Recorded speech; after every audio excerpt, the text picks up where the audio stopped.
మామూలుగా షోఫార్ అయితే తలుపులు తెరబడతాయి అంటాం, కానీ ఈ మాట జాగ్రత్తగా వినండి. మన దేవుని మనం స్తుతిస్తే రాజు ఆ సింహాసనం నుండి ఈ సింహాసనం మీదకి దిగుతాడంట. నెక్స్ట్ మట్టి ఖాళీ పాత్రలు ఏం చేస్తారు తెలుసా?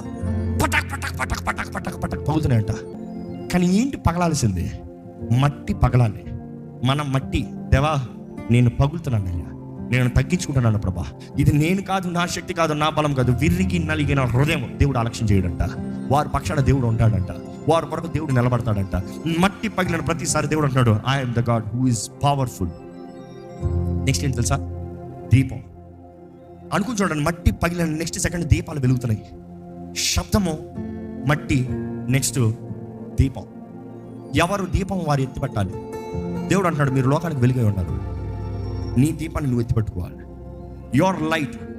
వెలుగు చీకటిని పారదోలుతుందంట. అంటే వెలుగు వచ్చి చీకటి పో అని చెప్పాల్సిన అవసరం లే.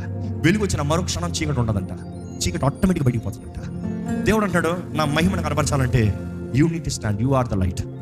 మీరు నిలబడండి, నా మహిమను కనపరుస్తా.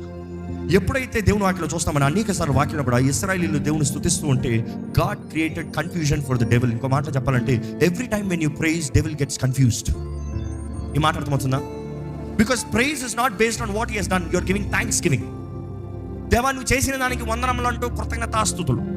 కానీ ఆయన మహిమ పరుస్తాం అనేటప్పుడు, ప్రైజ్ అడోరేషన్ అనేటప్పుడు ఏంటి తెలుసా? నీ బ్రతికి లేకుండా కూడా నువ్వు స్తుతించగలుగుతున్నావా? యోబు చూడండి, అపవాది అనుకున్నాడు, హీస్ గాట్ హిమ్. అన్ని తీసేశాడు, అన్ని పోయే, కోక్కుంటా బూడిదలో కూర్చొని ఉన్నాడు. అక్కడి నుండి దేవుని స్తుతిస్తున్నాడు. ఏంటి తెలుసా? నా విమోచకుడు సజీవుడు వస్తాడు, నా కన్నులారా నేను చూస్తాను, నువ్వు చూస్తాం కాదు, ఆయన వచ్చి నేను చచ్చిన తర్వాత లేపుతాం కాదు. I know my king. Praise is a powerful weapon. Every time you praise devil is getting confused. ఏం జరగబోతుంది? ప్లాన్ మారిందా?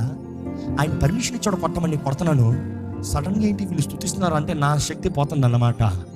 బైబిల్లో చూస్తాం, సమయంలో బలి ఇస్తా ఉంటే శత్రు ఫిలిస్తీన్ల సైన్యం అంతా వస్తుందంట. వీరు బలి ఇస్తా ఉంటే, వీరు దేవుని ఆరాధిస్తూ ఉంటే శత్రువు ఒకేసారి దాడి చేస్తా ఉంటే దేవుడు ఉరిమేడంట. దేవుడు ఉరిమి శత్రువులంతా కన్ఫ్యూజన్ చేసి ఒకరినొకరికి చంపుకు చచ్చేలా చేశాడంట. వీళ్ళు ఎవరిని పోరాడాల్సిన అవసరం లేదు. దాని తర్వాత చూస్తే దేవుడు అక్కడ చూస్తాం, భయము భయము భయం అనేటప్పుడు వారందరూ శత్రు సమూహం అంతా కొండ మీద చేరితే ఇశ్రాయేలీయులందరూ ఇంకో కొండ మీద చేరి వాళ్ళు ఏం చేస్తున్నారు తెలుసా?